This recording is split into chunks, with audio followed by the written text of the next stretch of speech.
यहां के विकास की बात करूं, आप बताइए जितनी सड़कें बनी हैं वो सर्बानंद सोनोवाल जी के समय में बनी है कि नहीं बनी है?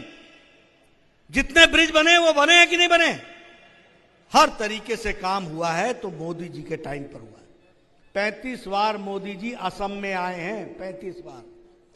आपने प्रधानमंत्री चुना मनमोहन सिंह को, पूरे मिलाकर के 10 साल में 10 बार भी नहीं आए होंगे, और मोदी जी 5 साल के अंदर 35 बार आए हैं और इस इलाके का विकास किया है। वो हमको ध्यान में रखना चाहिए।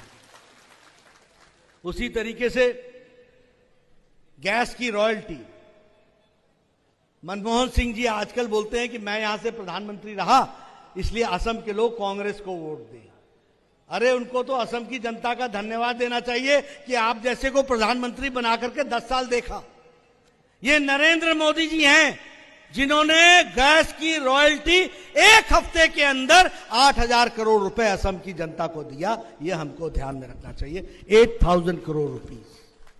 असम में 69 लाख लोगों के घर में टॉयलेट नहीं था, आज 100% ODF हो गया। यह छोटी घटना नहीं है। अगर उज्ज्वला योजना की बात करें तो आपके यहां 36 लाख लोगों को गैस का सिलेंडर मिला है। 8 करोड़ में से 36 लाख लोगों को गैस का सिलेंडर मिला, गैस का कनेक्शन मिला। आयुष्मान भारत में अगर 50 लाख लोगों को जोड़ा गया तो 50 करोड़ लोगों को जोड़ा गया, तो उस 50 करोड़ लोगों में आपके यहां जिन्होंने सुविधा उठा ली है उनकी संख्या 1,38,000 है।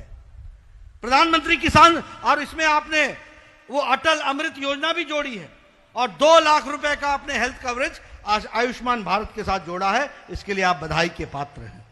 और अगर मैं बात करूं पीएम किसान निधि की, तो 11 करोड़ से ज्यादा किसानों के बीच में 16 लाख किसान आपके असम में हैं जिनको हम लोगों ने 2,000 के रुपए के हिसाब से 6,000 रुपए साल का प्रधानमंत्री किसान सम्मान निधि दी है। जमीन का पट्टा दिया है, 100% इलेक्ट्रिफिकेशन कर दिया है। 46,000 असम की सरकार ने कॉन्ट्रैक्चुअल टीचर्स को रेगुलराइज कर दिया है। और उदय में 30,000 लोगों को, 30,000 बहनों को 3 लाख लोगों को 3,000 रुपए प्रति माह देने का तय किया है। यह हमको ध्यान में रखना चाहिए। चाय के बागानों में 119 हाई स्कूल खोले गए हैं। स्किल यूनिवर्सिटी मंगलडोई में खोली गई है और इसी तरीके से एक विकास की एक नई कहानी लिखी गई है। आज कांग्रेस पार्टी एक मानसिक दिवालियेपन, एक अवसरवादी राजनीति में घिर चुकी है। और मैं कहने के लिए नहीं कह रहा हूं, मैं पूरी जिम्मेवारी के साथ कह रहा हूं कि कांग्रेस पार्टी का वैचारिक पृष्ठभूमि पर मानसिक दिवालियापन हो चुका है। आज चुनाव हो रहे हैं, कल केरल में आगे 6 तारीख को चुनाव होंगे। केरल में आप कम्युनिस्ट पार्टी के खिलाफ चुनाव लड़ रहे हो और बंगाल में और आसाम में गले मिलाकर के सीपीएम के साथ चुनाव लड़ रहे हो। यह तुम्हारा ट्रैक रिकॉर्ड है। आप देखिए ये क्या चुनाव हो रहा है। एक तरफ गुत्थम गुत्थी, दूसरी तरफ नूरा कुश्ती। यह कैसा चुनाव है? यह मानसिक दिवालियेपन की कहानी नहीं कहता तो और क्या कहता है? केरल में तुम सीपीएम से लड़ते हो, बंगाल में तुम साथ देते हो और असम में तुम गले मिलते हो। मैं जानना चाहूंगा राहुल गांधी, प्रियंका गांधी जी को मालूम है सीपीएम का रोल? उनको मालूम है सीपीएम का इतिहास? मेरा दूसरा चार्ज है कि कांग्रेस पार्टी सांप्रदायवादी पार्टी हो गई है।